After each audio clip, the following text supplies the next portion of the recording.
பகவான் கிட்ட முழுசா சரணடைஞ்சிடணும். பகவான் கிட்ட யோசிக்கவே கூடாது, முழுசா சரணடையணும். குந்திய பத்தி ஒரு சின்ன கதை பார்க்கலாம். ஜெய் ஸ்ரீராம், ஜெய் ஸ்ரீராம். ராதே கிருஷ்ண, ராதே கிருஷ்ண, ராதே கிருஷ்ணா.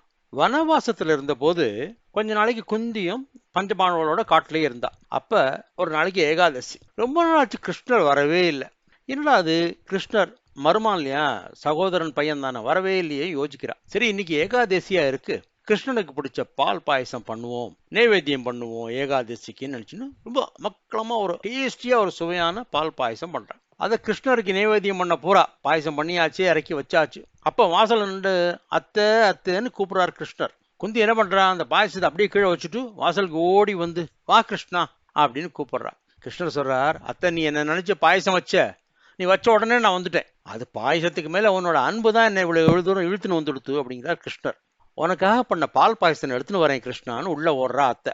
அப்ப குந்திட்ட கேட்கிறார் கிருஷ்ணர், அத்தை எல்லாரும் எங்க இருக்கா அப்படிங்கிறா. எல்லாரும் அவ வேலைக்கு போயிட்டாப்பா, அரண்மனையில இருக்க வேண்டிய ராஜகுமாரர்கள்லாம் காட்டுல இருக்கா அப்படிங்கிறா. வருத்தப்பட்டுன்னு சொல்றா. இப்ப அவர் சொல்றார், அத்தை கவலைப்படாத, இன்னும் கொஞ்ச நாள் தான் எல்லாம் சரியாயிடும் அப்படிங்கிறார். எல்லாம் நிலைமை மாறும், இந்த காலமும் கடந்து போகும் அப்படிங்கிறார். குந்தி தேவி சொல்றா, எங்களோட கர்ம வினைப்பா, அதான் நாங்க அனுபவிக்கிறோம். இப்ப நீ எங்களோட இருக்கிறதே எங்களுக்கு அரண்மனை வாழ்க்கை போல இருக்கிறது, இன்னும் சந்தோஷமா இருக்கும் அப்படிங்கிறா. ஐயோ, இதோ பேசி பேசி மறந்துட்டேனே, உனக்கு பாயசம் இன்னும் கொண்டு வரலையே, இதோ ஒரு நிமிஷம் அப்படின்னு சமயக்கட்டுக்குள்ள போறா. கிருஷ்ணர் வந்து இந்த வெளியில உட்காந்துருக்காரு. அங்க போனோன்னா தாய் மனசு இல்லையா, அவன் என்ன பண்றான், அந்த பெரிய பாத்திரத்துக்குள்ள பாயசத்தை பாதி எடுத்து ஒரு பாத்திரத்துல வச்சுட்டு பாக்கி பாதியை கொண்டாந்து கிருஷ்ணருக்கு கொடுக்குறா. அந்த பாக்கி பாதி பாயசம் எதுக்கு எடுத்து வச்சானா, தன்னோட குழந்தைகளுக்கா, பஞ்ச பாண்டவாளுக்கா. கிருஷ்ணர் அதை வாங்குறார், சிரிக்கிறார் சந்தோஷமா. அதை வாங்கி நல்ல டேஸ்டோட குடிச்சுட்டார். ஆஹா, என்ன அமக்கலமா பண்ணிருக்கா அத்தை, உன்னோட கை ருசியே தனிதான் அப்படின்னு குடிக்கிறார். வச்சுட்டு அந்த பாத்திரத்தை கீழே வச்சுட்டு சொல்றார், அத்தை எனக்கு இன்னும் இதே மாதிரி ஒரு செட்டு எனக்கு பாயசம் வேணும், ஒரு பாத்திரம் நிறைய கொண்டு வா அப்படிங்கிறார்.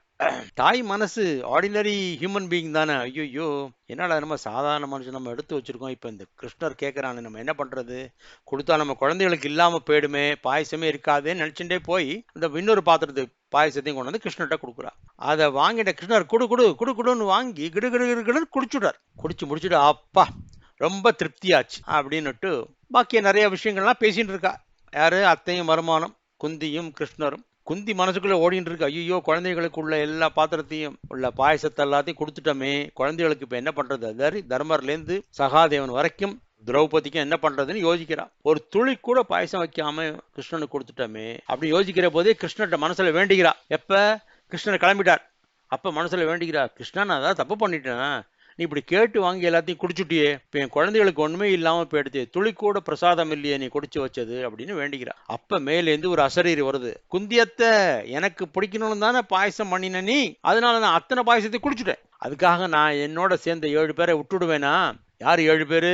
பஞ்ச பாண்டவா, திரௌபதி, குந்தி. உள்ள போய் பாரு, நான் சாப்பிட்ட அதே பாத்திரத்திலையும் தனியா பீமனுக்காகவும் இது வச்சிருக்கேன், பாயசம் வச்சிருக்காங்க, இதுவும் நான் பண்ணினதுதான் அப்படின்னு கிருஷ்ணனோட குரல் கேட்கறது. இதை கேட்டோன்னு ஹால்ல இருந்து ஓடுறா. அவளுக்குன்னு ஒரு ஹால் மாதிரி இருக்கும் இல்லையா அந்த குடிசையில, அங்கேருந்து சமயக்கட்டுக்குள்ள ஓடுறா. அங்க போய் பார்த்தா 2 பாத்திரத்துல நிறைய நிறைய நிறைய நிறைய பாயசம் இருக்கு, அதே பால் பாயசம். ஒண்ணு வந்து இவன் 6 பேருக்கு, இன்னொன்னு பீமனுக்கு. இதை பார்த்த உடனே, அந்த அசரீர் கேட்ட உடனே குந்தி தேவி கண்ணிலேருந்து ஆனந்த கண்ணீர் கொட்டுறது. பகவானே, நான் ஒரு சாதாரண மனுஷியா அவங்கள்ட்ட பாயசத்தை கொடுக்காம மறைச்சு வச்சேன், என்னை மன்னிச்சுடு அப்படின்னு அங்க பாயசத்தை எடுத்து பஞ்சபாண்டவாளுக்கு கொடுக்குறா. பீமனுக்கு ரொம்ப சந்தோஷம், ஒரு தனி அண்டா பாயசம்னா அவனுக்கு கிடைச்சது, அவன் ருசிச்சு சாப்பிட்றான். இந்த கதையில நமக்கு என்ன தெரியுதுன்னா, நம்ம எல்லாம் சாதாரண மனுஷாதான், ஆனா பகவான்கிட்ட நம்ம சரண் அடைஞ்சிடணும். பகவான் நமக்கு எல்லாம் நல்லது பண்ணுவாங்கிற முழு நம்பிக்கை வேணும்.